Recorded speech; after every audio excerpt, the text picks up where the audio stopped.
placer compartir con ustedes en este día una vez más el estudio de la palabra del Señor, que sin lugar a dudas traerá bendición a la vida de cada uno de nosotros. Por cierto, compartir la palabra del Señor significa poder ayudarles en su propio estudio de las Escrituras.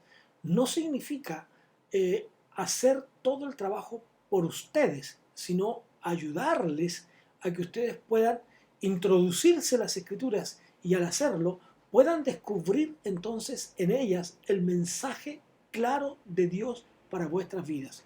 Por lo tanto, quiero invitarles a que oremos en la presencia del Señor, que podamos orar a nuestro Dios y podamos de esa manera entonces dirigirnos en nuestra vida y en nuestra oración a este Dios todopoderoso que nos ayudará a entender lo que la palabra del Señor tiene para nosotros. Oremos.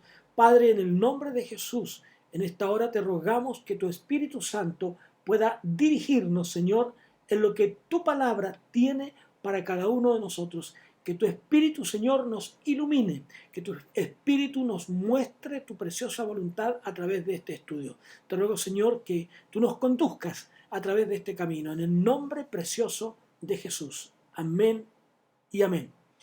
Bueno, ya hicimos la introducción del libro de Ezequiel. Hoy día vamos a tratar de ir haciendo un trabajo más o menos exegético, es decir, un poco lento en los textos, en el trabajo, para ir avanzando de tal forma que podamos entender mejor la palabra del Señor. Y vamos a tratar de ver estos primeros versículos entonces hasta donde podamos llegar en el día de hoy. Lo primero que nos dice el texto 1 del libro de Ezequiel es lo siguiente, dice: aconteció en el año 30, en el mes cuarto, a los 5 días del mes, que estando yo en medio de los cautivos junto al río Quebar, los cielos se abrieron y vi visiones de Dios. Fíjese que lo que está planteando Ezequiel dice: estaba yo, aconteció, ¿no? Este aconteció, este estar, ¿no es cierto? Es como la expresión que se refiere a la historia escrita en el pasado, ¿no? Como en este pasaje o en Ruth, en Esther, que se refiere a esa historia que tal vez no está escrita y que está en la mente del escritor.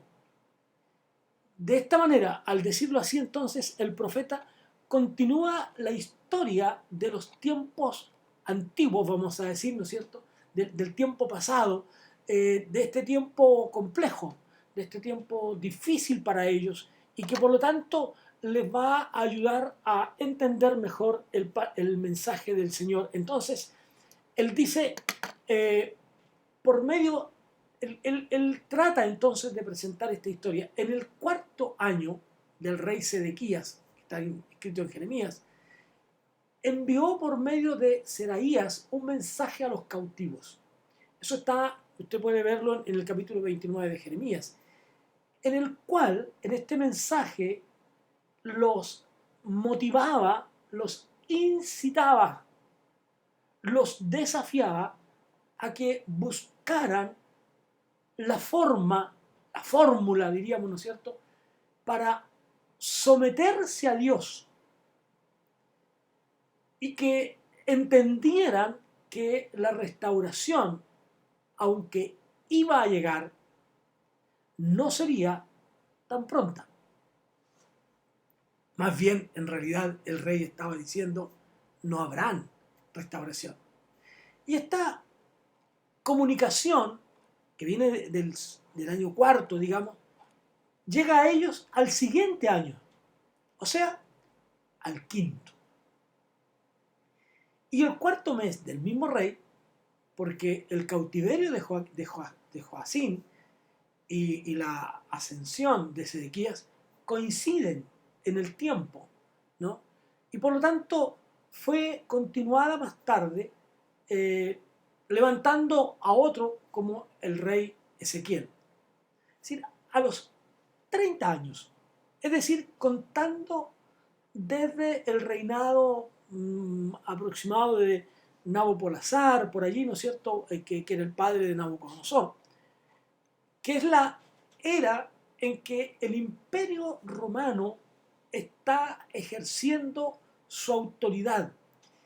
Y esto coincide con el libro que es hallado, ¿no es cierto?, en el año de Josías, y que habla acerca de las reformas que vendrían.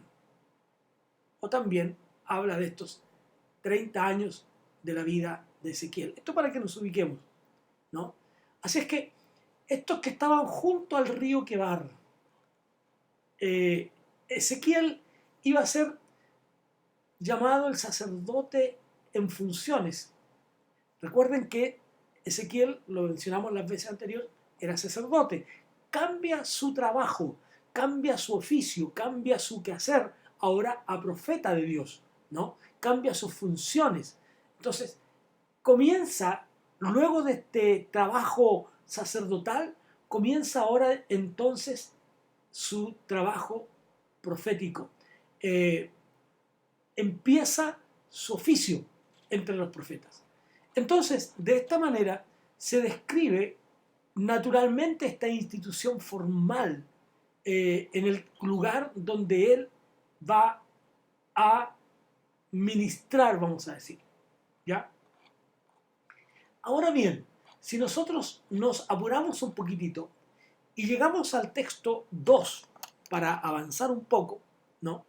Y habla acerca de algo interesante. Dice, en el 5.º año de la deportación del rey Joaquín, a los 5 días del mes, en el tiempo de la deportación, es decir, de la transmigración, ¿no?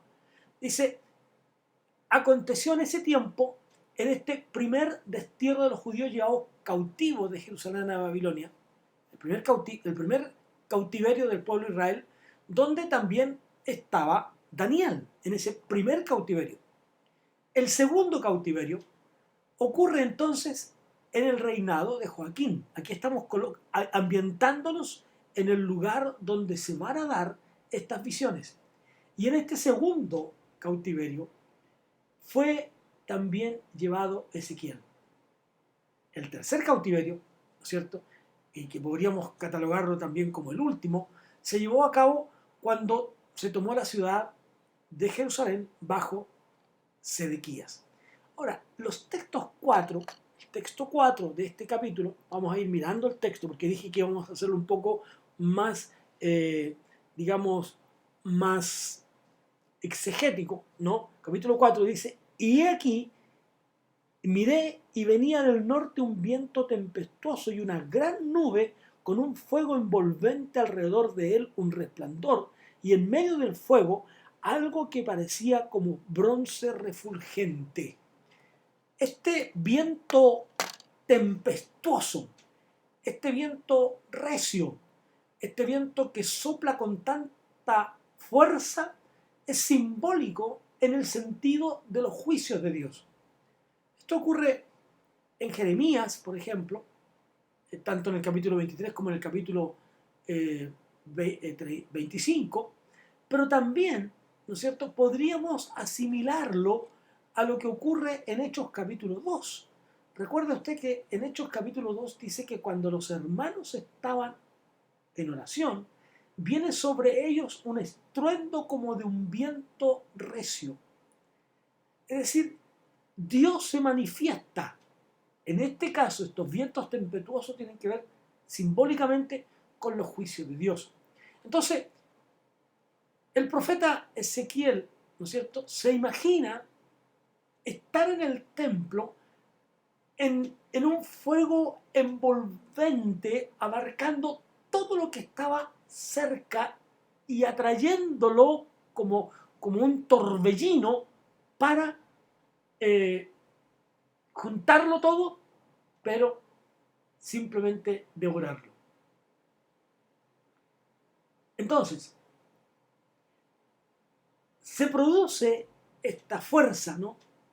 Y es la misma expresión que se usa cuando habla acerca del fuego. En este caso, ¿no es cierto?, también la misma palabra se menciona en Éxodo, donde se habla de este fuego mezclado con granizo. Es decir, en derredor de una nube, en medio del fuego, ¿no? Este destello puede asimilarse a manera de bronce muy pulido, bruñido, dice, muy pulido, como el ámbar cuando centellea. Centellea. Entonces, el ojo humano aprecia todo esto. Y la palabra hebrea aquí que se usa es chasmal. Y se compone de dos raíces, liso y bronce, ¿no? Más tarde, la versión de los 70, ¿no es cierto?, la traduce como un metal brillante, como un metal brillante. Ahora, el texto 5, que es tal vez el texto que nos va a ayudar a entender y a entrar ya en la visión, dice, y en medio de ella la figura de 4 seres vivientes, y esta era su apariencia, había en ellos semejanza de hombre. Esta expresión gigantesca, ¿no?, lo hace para contrarrestar él, ¿no es cierto?, el espíritu babilónico, este espíritu de opresión. Los babilonios eran dados a expresarse de maneras gigantescas, eh, con, con estas especies de, a ver, podríamos asociarlo un poco como los bailes del norte de Chile, en cuanto a por ejemplo, el tema de los bailes de la tirana, todos aquellos que se usan trajes tremendos, gigantes, más grandes que los seres humanos, ¿no? Y por lo tanto tiene que mirarse como seres vivientes, animales vivientes, seres vivientes, ¿no? Y no necesariamente, aunque perteneciendo al mismo reino, podríamos llamarlos animales, sino seres. ¿Por qué? Porque recuerde que hay también un hombre, ¿no? Y obviamente, aunque perteneciendo al reino animal, el hombre no puede ser descrito como un animal. En el capítulo 10, en el texto 20 específicamente, usted puede encontrarlo y nos describe y nos dice que eran querubines. Nos mantiene que eran querubines, pero que había una semejanza de hombre. El hombre, el ser humano, amigos, es el más noble de estos seres que aquí aparecen, ¿no? Por lo cual son formados. En el capítulo 10 o el versículo 10, el punto que encontramos de comparación entre unos y los otros, ¿no es cierto?, este punto de comparación entre el hombre y los animales es la postura erguida de sus cuerpos. Aunque también hay una apariencia muy general, porque también habla acerca de las manos en el 10:21. Ahora, versículo 6, no solamente habían criaturas vivientes, sino que cada una de estas tenían 4 rostros. Cada una. Mire el texto, porque a veces no logramos entender muy bien. Texto 6. Cada una, ¿no es cierto?, tenía 4 caras y 4 alas. Es decir, eran 16 caras. Algunos asocian estos querubines y los llevan por contraste, digamos, ¿no?, a 4 monarquías mundiales del tiempo, ¿no? Y que serían Asiria, Persia, Grecia, Roma. 4 de estos que son quienes han oprimido a el pueblo de Dios generalmente. Esto puede usted encontrarlo en el capítulo 7 de Daniel. Los padres de la iglesia identificaron a estos, en lugar de con estos gobiernos, los identificaban con los 4 evangelios. ¿Por qué? Porque Mateo se describe como el león, ¿no? A Jesús se le llama el león de Judá. Marcos habla de la humildad, de la sencillez del buey. Lucas de lo completo, de lo total, el hombre. Y Juan, el águila. Así es que los padres de la iglesia asociaban esto con los 4 evangelios. Ahora, 2 de estos querubines posaban sobre el arca en el templo. Pero ahora se añade a esto 2 más. Recuerde que en el arca estaba contenida la ley.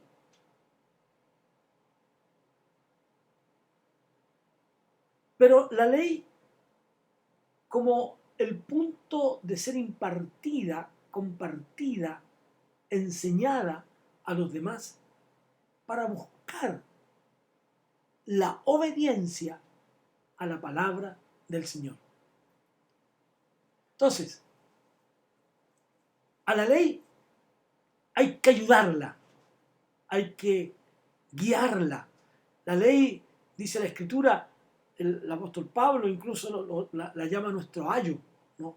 Que nos guía como una nana, como una nodriza, nos guía hacia un encuentro personal con Jesús. Así es que el número 4 podríamos señalar como referencia a las 4 partes del mundo. ¿Ya? Significando con esto, trayendo como significado con esto, que los ángeles de Dios ejecutan las órdenes de Dios en todo lugar, al norte, al sur, al este y al oeste, ¿no? Al norte, al sur, al este y al oeste. Por tanto, podríamos tomarla, estas 4 partes del mundo, en donde los ángeles tienen como tarea, como misión, ¿no? La tarea de estar vigilantes. Ahora, cada una de estas 4 cabezas, delante de ellas tenían el rostro de hombre, como el primero, el más prominente, ¿no? A la derecha, el rostro de león, ¿no? A la izquierda, el de buey, detrás, el de águila. Cuando uno mira algunos mosaicos que se han realizado, eran muy similares, solamente que los rostros humanos fueron puestos mirándose unos a otros, ¿ya? Y mirando al mismo tiempo hacia el propiciatorio. Recuerde usted que el propiciatorio, ¿ya? Es aquella, a ver, ¿cómo lo podríamos llamar? Como una fuente, ¿ya? Que está puesta donde se imparte y donde se coloca la sangre del cordero. El propiciatorio entonces es esta especie de, a ver, el propiciatorio del arca era labrado de una sola pieza de oro y con 2 querubines por encima que extendían sus alas de esta forma, ¿no? Y estaba allí y que estaba ubicado en la parte superior del arca. Y en este mismo lugar, ¿no es cierto?, se colocaba entonces la sangre del cordero. Y de esta manera, Los querubines guardaban, ¿no? Resguardaban el arca. En Isaías se nos señala que los serafines tenían 6 alas, con las cuales ellos cubrían sus rostros. Sin embargo, en esta oportunidad, en este caso, están al otro lado del trono. Pero, si usted lee bien, aquí, de estos seres vivientes que nos habla Ezequiel, están debajo del trono, ¿no? Por lo tanto, este acto de cubrirse el rostro denota la humildad de los querubines, de los serafines, al estar delante de Dios. En este relato que nos hace Ezequiel, los querubines simplemente hablan y ejecutan los mandatos de Dios, cumplen el propósito de Dios. El rostro nos llama la atención sobre su inteligencia, sus alas, su rapidez en cumplir la voluntad de Dios. Y allí estaba este Shekinah, ¿no? Shekinah, es decir, la presencia de Dios. Dios estaba en ese lugar. Ahora, Ezequiel nos dice que el pueblo estaba junto al río Quebar. Cuando leemos el Salmo 137, nosotros nos damos cuenta allí que había algo interesante. Y quiero compartir con ustedes el Salmo 137, porque nos va a ayudar un poco a entender esta situación en que ocurre esta experiencia. Y mira lo que dice: junto a los ríos de Babilonia, allí nos sentábamos y aún llorábamos acordándonos de Sión. Me imagino que de pronto alguien, cuando está en otro país de vacaciones o viviendo en otro país, hay lugares que de pronto le recuerdan su nación. O tal vez en algún momento de nostalgia, esa persona recuerda su país, su tierra natal, el sur, si es sureño, el norte, si viene de allá, o el centro, si es de Santiago, y recuerdan su ciudad. Y en esos momentos tal vez hasta evoquen una lágrima. Allí estaban estos, sentados junto al río, llorando. Llorando. Eso dice el texto, ¿no? Junto a los ríos de Babilonia, allí nos sentábamos y aún llorábamos, acordándonos de Sión, acordándonos de nuestra tierra, acordándonos de nuestra ciudad, diríamos nosotros en este tiempo. Pero no es menos cierto, luego añade, y sobre los sauces en medio de ella colgamos nuestras arpas. La tristeza era tan grande que no había razón para cantar. Por lo tanto, nuestros instrumentos de adoración a Dios estaban colgados. Así es que tenemos que mirar esto desde esa perspectiva, ¿no? Luego nos habla Ezequiel. Ustedes pueden seguir leyendo el Salmo 37 y van a encontrarse con todo.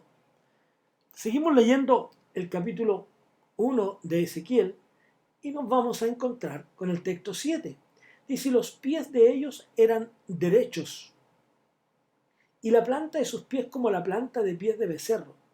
Centelleaban a manera de bronce muy bruñido.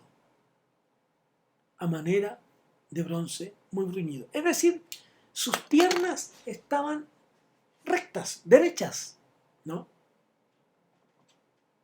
Como ocurre sin estar torcidas, pero ocurre con las patas, por ejemplo, del buey, sino que eran derechas, no torcidas. La pata del buey es torcida, ¿no? La pierna, sino derechas como las piernas del hombre, o como columnas que no pueden doblarse. Columnas que no pueden doblarse. Y no necesariamente, dije, recta como la de los hombres, pero como columnas que no pueden doblarse, ya que las piernas del hombre se doblan en las rodillas. Y fíjese que diríamos que en lugar de caminar, más bien como que se deslizaran, caminan rectamente. Sus movimientos son producidos de manera tan acertada, tan segura, ¿no? Aparentemente hasta tan sin esfuerzo, con sus pies derechos.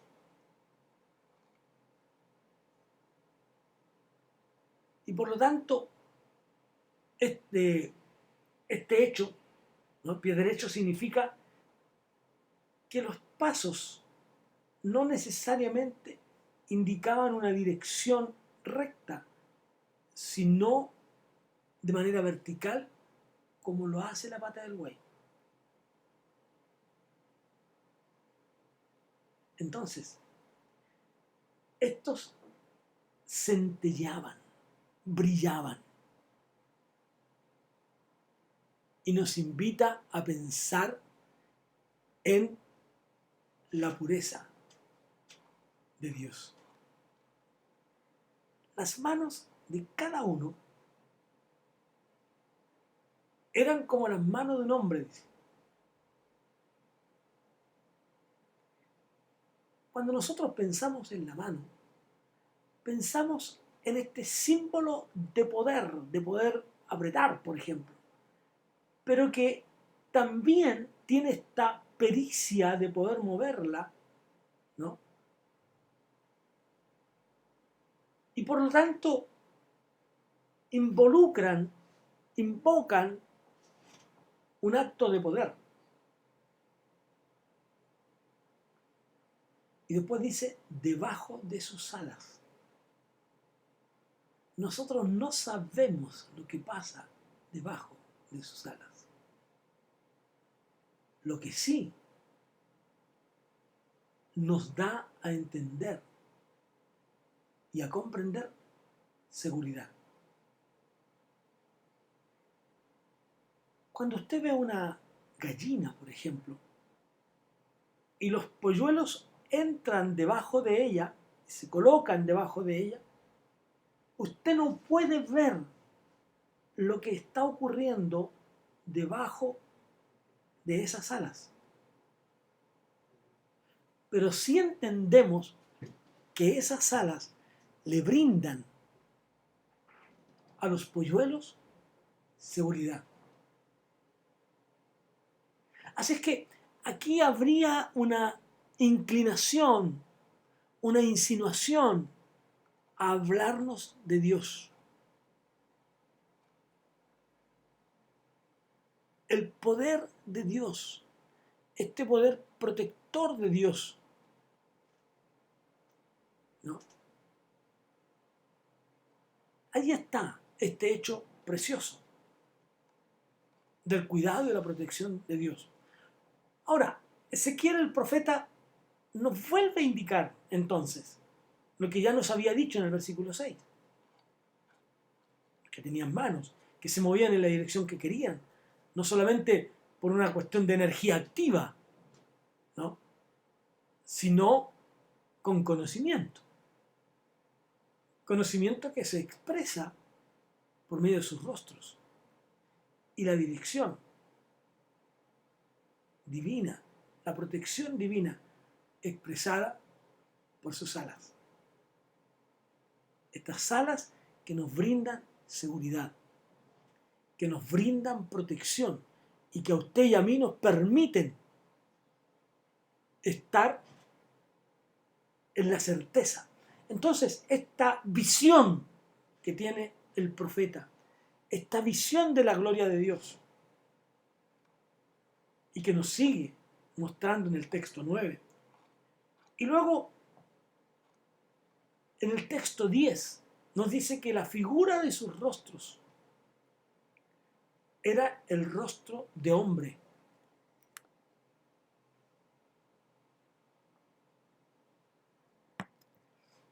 Este rostro humano, que era visible y que era fundamental, y fundamental en el todo, ¿no?, esta figura. A un lado tenía el rostro de león, al otro lado el de buey, detrás y desde arriba la cabeza de una águila. Que, como dije, el capítulo 10 lo llama un querubín. Los extremos eran simplemente en las puntas de las alas, digamos, ¿no es cierto?, abiertas, se tocaban, ¿no?, entre ellos. La punta de las dos alas abiertas se tocaban, mientras que las otras dos, en señal de reverencia, de humildad, ¿no?, forman un velo que tapa la parte inferior de sus cuerpos. Entonces, estaban hechos para nosotros desde arriba, mirado. Esta unión de sus alas en la parte superior ahora, ¿no es cierto?, nos lleva a entender que aunque los movimientos de la providencia en este mundo nos pudieran parecer a nosotros a veces confusos, incluso antagónicos, sin embargo, cuando levantamos, cuando alzamos, cuando miramos hacia los cielos, podemos ver con admiración, ¿no?, que hay una totalidad expuesta para nosotros. Esta idea del texto 12 también la encontramos en el texto 9. ¿Y por qué? Porque los seres humanos estamos acostumbrados y necesitados de que las cosas se nos repitan. Nos cuesta entender y reconocer la sabiduría, la acción, el trabajo, el quehacer de Dios.